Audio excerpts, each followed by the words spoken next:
কি একটাই ভুয়া ভুয়া।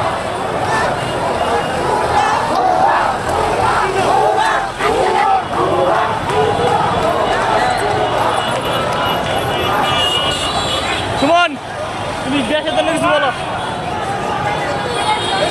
বলো। কি বলবো? এই যে শেখ হাসিনা বলেছে, তোমার বক্তব্যটা দাও। এটা সম্পর্কে বলার মতো কিছু নাই। আমরা দেখিনি স্বাধীনতা, শুনেছিলাম এরশাদের আমলে এরশাদ নাকি পদত্যাগ করেছিল 2টা স্টুডেন্ট ট্রাক চাপায় মারা যাওয়ার কারণে। এবার শেখ হাসিনা সরকার যেভাবে স্টুডেন্টের উপরে প্রশাসন দিয়া গুলি চালাইছে, যেভাবে স্টুডেন্ট মারছে, তাতে এইভাবে পদত্যাগ করার কথা ছিল না। তাকে গদি থেকে টেনে হেসড়ে নামানো দরকার ছিল।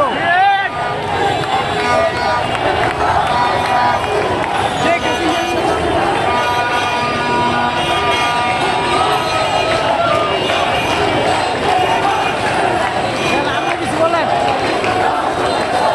আমার বলার অনেক ইচ্ছে, আসলে আমি রাজনীতি না, রাজনীতি কিছু বুঝি না, কিন্তু শেখ হাসিনা আজ পর্যন্ত আমি বুঝার ধর্ম দিয়েছে, অন্যায় অত্যাচার যারা করছে আগে পদত্যাগ করার আগে ওপেনে ক্রস ফায়ার করে মেরে ফেলার দরকার ছিল। আমি এতটুকু বলতে চাই, আমি এতটুকু এর আগে পর্যন্ত ওদের রাজনীতি বুঝতাম না। দেশের ভাই, আপনি কি বলেন? দেশের আজকের পরিস্থিতি নিয়ে কি বলবেন? আজকের যে পরিস্থিতি আসলে আমার একটা জীবনে ভালো গেছে, এরকম জিনিসটা আমার লাইফে কোনোদিন হয় নাই। সবাই বলছে নতুন করে স্বাধীনতা অর্জন করলো। আমি দুদিন না মাইল হাঁটলাম, সবাই বলতেছে নতুন করে আমাদের বাংলাদেশ স্বাধীন পেয়েছি। আমরা একাত্তরে স্বাধীনতা দেখি নাই, কিন্তু এই যে আজকে যে নতুন করে আমার এই বাংলাদেশটা স্বাধীন হলো, এতদিন স্বৈরাচারের কারণে দেশটা কিন্তু অনেক মানে কি বলবো আর 52 ভাষা আন্দোলন